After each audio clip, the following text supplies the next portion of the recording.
ബിസ്മില്ലാഹിർ റഹ്മാനിർ റഹീം. അസ്സലാമു അലൈക്കും വറഹ്മത്തുള്ളാഹി. എല്ലാവർക്കും പടച്ച തമ്പുരാൻ്റെ അനുഗ്രഹവും കാരുണ്യവും ഉണ്ടാകട്ടെ എന്ന് പ്രാർത്ഥിക്കുന്നു.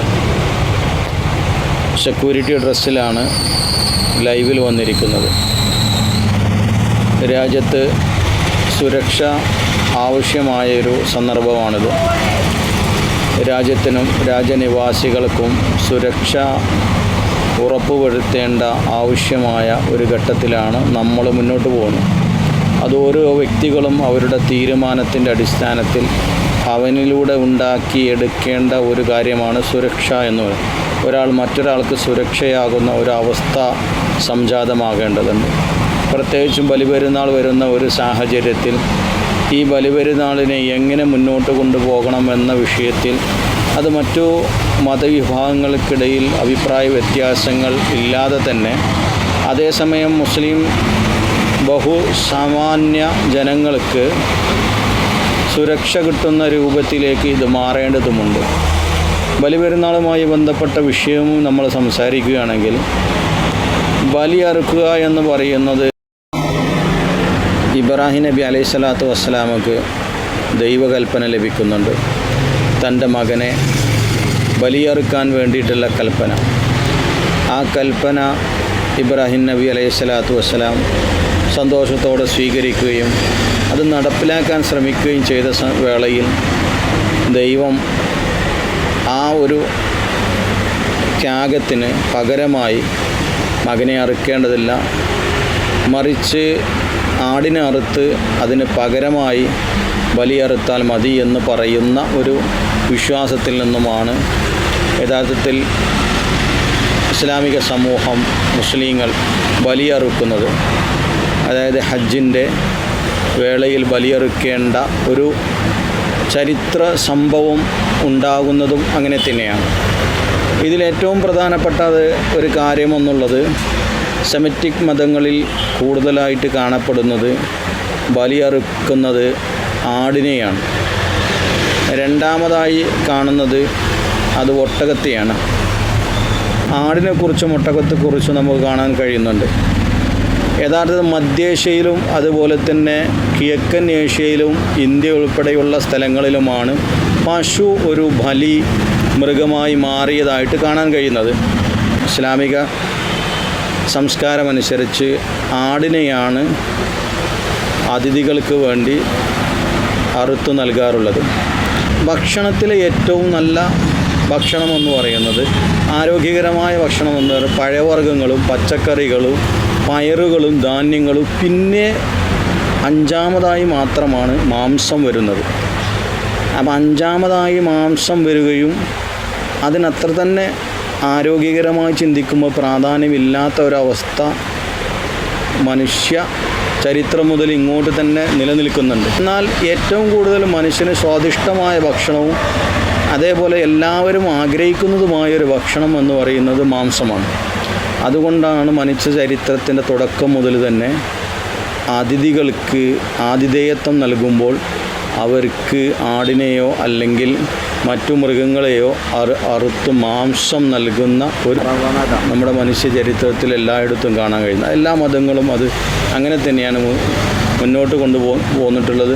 മതമില്ലാത്തവരും അത് തന്നെയാണ് ചെയ്യുന്നത്. കാരണം അതിഥി വീട്ടിലേക്ക് വന്നാൽ അവർക്ക് മാംസം വിളമ്പുന്ന, കാരണം ഏറ്റവും രുചികരമായ ഭക്ഷണം അവർക്ക് മുന്നിൽ അവർക്ക് വേണ്ടി നൽകുന്ന ഒരവസ്ഥയുണ്ട്. അങ്ങനെയാണ് മാംസം ഏറ്റവും പ്രധാനപ്പെട്ട ഒന്നായി മാറുന്നത്. അതുകൊണ്ട് അതിഥികൾക്ക് നൽകുന്ന ഏറ്റവും സന്തോഷത്തോടു കൂടി നൽകുന്ന ഒന്ന് മാംസമായതുകൊണ്ടും അതോടൊപ്പം തന്നെ ഇബ്രാഹിം നബിയോട് മകനെയല്ല മറിച്ച് ആടിനെ അറുത്താൽ മതി എന്ന് പറയുന്നതിലൂടെ അതേപോലെ തന്നെ അതിഥികൾക്ക് നൽകാൻ ഏറ്റവും നല്ലത് മാംസമായതുകൊണ്ടും അങ്ങനെയാണ് ബലി മാംസമായി മാറുന്നത്.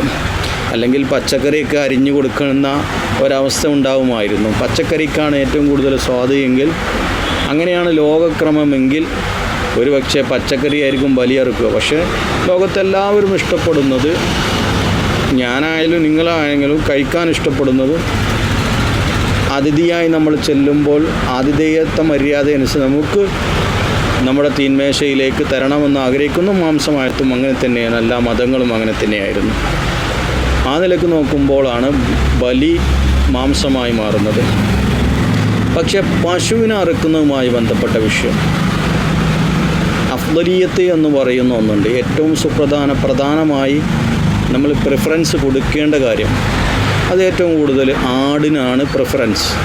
രണ്ടാമത്തത് അത് ഒട്ടകത്തിനും, മൂന്നാമത് മാത്രമാണ് പരാമർശമായിട്ട് പശു പോലുള്ള മൃഗങ്ങളുടെ കാര്യം വരുന്നത് തന്നെ.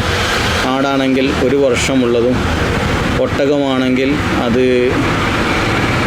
5 വർഷവും പശുവാണെങ്കിൽ 2 വർഷവും ഒക്കെയാണ് അതിൻ്റെ പ്രായം നിശ്ചയിക്കുന്നത്. ഞാൻ പറഞ്ഞു വരുന്നത് ഇന്ത്യയിൽ പശുവിനെ അറുക്കുന്ന വിഷയവുമായി ബന്ധപ്പെട്ട് ഒരു രാഷ്ട്രീയം നിലനിൽക്കുമ്പോൾ നമ്മൾ ഒരു കാലത്ത് ബ്രിട്ടീഷ് അധിനിവേശത്തിനെതിരെ ഇംഗ്ലീഷ് പറയില്ല എന്ന് തീരുമാനിക്കുകയും ഇംഗ്ലീഷുകാർ പോയതിന് ശേഷം ഏറ്റവും കൂടുതൽ ഭംഗിയായി ഇംഗ്ലീഷ് പഠിക്കുകയും അത് വെച്ചുകൊണ്ട് ഇന്ത്യയിലും വിദേശത്തും കാര്യങ്ങൾ ജീവിതമാർഗം മുന്നോട്ട് കൊണ്ടുപോവുകയും ചെയ്ത മുസ്ലിം സമൂഹം ഇപ്പോഴുള്ള ഒരു രാഷ്ട്രീയ സാഹചര്യത്തിൽ പശുവിനെ അറുക്കണ്ട എന്ന് തീരുമാനിച്ച് ആടിനെ മാത്രമേ അറുക്കുകയുള്ളൂ, അതല്ലെങ്കിൽ ഒട്ടകത്തെ കിട്ടുമല്ലെങ്കിൽ ഒട്ടകം രാജസ്ഥാനിലൊക്കെ പോയാൽ നമുക്ക് ഒട്ടകത്തെ കിട്ടുമല്ലോ, അതിനെ ഇങ്ങോട്ടെത്തിച്ച് അതിനെ അറുക്കാൻ പറ്റുമോ അതിനെ അറുത്തുകൊണ്ടോ, അതല്ലെങ്കിൽ സ്വന്തം നിലക്ക് പോത്തിനെയോ എരുമയെയോ വളർത്തി അതിനെ അറുക്കുകയോ ചെയ്യുകയാണെങ്കിൽ നമ്മൾ ഒരിക്കലും മറ്റൊരു മതവിഭാഗത്തിൻ്റെ എന്ന് പറയപ്പെട്ട് ഒരു രാഷ്ട്രീയം കളിക്കുന്ന ആ രാഷ്ട്രീയത്തിൽ നമ്മൾ മുക്തമാകാം. മാത്രമല്ല ഇതിലൂടെ സംഭവിക്കാൻ പോണത് ലക്ഷക്കണക്കിനെന്നല്ല കോടിക്കണക്കിന് ആളുകൾ ഇന്ത്യയുടെ എല്ലാ സംസ്ഥാനങ്ങളിലും ബലിപെരുന്നാൾ ദിനവുമായി ബന്ധപ്പെട്ട് അതിന് മുമ്പ് തന്നെ അതിന് ഉരുവിനെ കൊടുക്കാൻ വേണ്ടി ലോണെടുത്ത് ആയിരക്കണക്കിനും 10,000-കണക്കിന് രൂപ കൊടുത്ത് ഉരുവിനെ വാങ്ങി വളർത്തി അത് മുസ്ലിങ്ങൾക്ക് കൈമാറി അതിലൂടെ കുട്ടികൾക്കും സ്വർണം വാങ്ങാനോ അതല്ലെങ്കിൽ കൂര വീടുകളുടെ മേൽക്കൂര അത് ഓടിടാനോ അതൊന്ന് പുതുക്കി പണിയാനൊക്കെ വേണ്ടി ഉപയോഗിക്കുന്ന പണമാണ്. ഇന്ത്യയിലെ ഹിന്ദുക്കളായ സാധാരണക്കാരായ ആളുകൾ പെട്ടെന്ന് പണം കണ്ടെത്തുന്നത് ഇതുപോലുള്ള 5-10 ഉരുകളൊക്കെ ഒന്നിച്ച് നോക്കി വളർത്തി അതിനെ വിറ്റിട്ടാണ് അവർ വീട് വെക്കുന്നത് പോലും. ഇതിനൊക്കെ തടയിടുന്ന ഒരു അവസ്ഥ രൂപപ്പെടുന്നത് ഒരു രാഷ്ട്രീയത്തിൻ്റെ ഭാഗമാണെങ്കിൽ നമ്മൾ ആ രാഷ്ട്രീയത്തിൽ നിന്ന് മാറി നിന്നുകൊണ്ട് നമുക്ക് ആടിനെ അറുക്കാമല്ലോ, അതല്ലെങ്കിൽ നമ്മൾ വളർത്തിയ പോത്തിനെയോ എരുമയോ നമുക്ക് അറുക്കാമല്ലോ, അതിനെ മാത്രം അറുക്കുക. ഒരു പള്ളിയിൽ 10-20 വേണമെന്ന് എന്തിനാണ് നമ്മൾ വാശി പിടിക്കുന്നത്?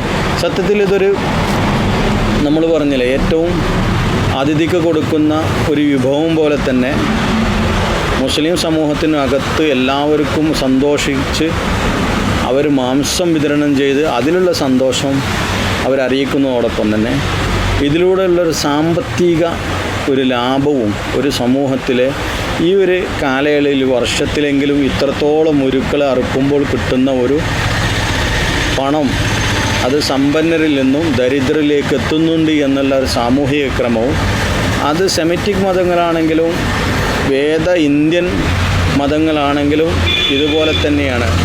പശുക്കളെ വളർത്തുകയും അതിലെ പാല് എടുക്കുകയും അതിനെ പ്രായമായാൽ വിറ്റ് ആ കാശും ഉപയോഗിച്ചു കൊണ്ട് തന്നെയാണ് ലോകത്ത് സാമ്പത്തികമായിട്ടുള്ള ഒരു മേഖല വളർന്നു വന്നതും മുന്നോട്ട് പോകുന്നതും. അപ്പോൾ അതിനൊക്കെ തിരസ്കരിച്ചു കൊണ്ടുള്ള ഒരു രാഷ്ട്രീയം അത് ഏറ്റവും കൂടുതൽ അപകടകരം അത് മുസ്ലിങ്ങൾക്കല്ല, അത് മറ്റുള്ളവർക്ക് തന്നെയാണ്. അത് വരും വർഷങ്ങളിൽ വരും കാലങ്ങളിൽ അത് മനസ്സിലാവുകയും തന്നെ ചെയ്യും. അപ്പോൾ നമ്മളിപ്പോൾ ചെയ്യാനുള്ളത് നമ്മൾ ബ്രിട്ടീഷുകാർക്കെതിരെ ഇംഗ്ലീഷ് സംസാരിക്കില്ല എന്ന് പറഞ്ഞതുപോലെ തന്നെ നമ്മൾ തൽക്കാലം ഇനി പശുവിനെ അറുക്കില്ല എന്ന് തീരുമാനിക്കുക. അതേസമയം നമുക്ക് ആട് കിട്ടും, ആ ആടിനെ അറുക്കുക. ആട് ഒരാൾക്ക് ഒരു ആട് എന്നുള്ള സ്വഭാവത്തിൽ അറുക്കുന്നതാണ് സുന്നത്തുള്ളത്. അതേസമയം പശുവാണെങ്കിൽ 1 മുതൽ 7 വരെ ആൾ ഷെയർ കൂടിയിട്ട് വേണം അറുക്കാൻ. അപ്പോൾ ഓരോരുത്തരും ഓരോ ആടിനെ അറുത്ത് അത് മഹല്ലുകളിൽ വിതരണം ചെയ്താൽ മതിയാവുന്നതാണ്.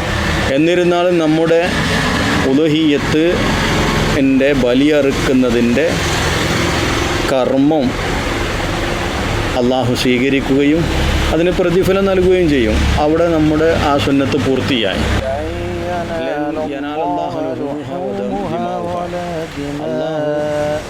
ഗുരുവിൻ്റെ മാംസമോ അതിൻ്റെ രക്തമോ അല്ല ആഗ്രഹിക്കുന്നത്, അതിൽ നിന്നും ആഗ്രഹിക്കുന്ന സൂക്ഷ്മതയാണ് എന്ന് പറഞ്ഞ പോലെ തന്നെ നമ്മൾ നിലവിലെ സാഹചര്യം മനസ്സിലാക്കി കന്നുകാലികളെ ഒഴിവാക്കി അടിനറുക്കുകയും ചെയ്യുക.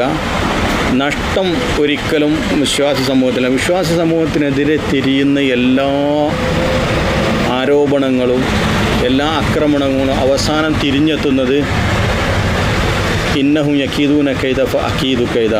ശത്രുക്കൾ അള്ളാഹുവിനെതിരെ കുതന്ത്രം പ്രയോഗിക്കുന്നു. അള്ളാഹു ആകട്ടെ ശത്രുക്കൾക്കെതിരെ കുതന്ത്രം പ്രയോഗിച്ചു കൊണ്ടേയിരിക്കുന്നു.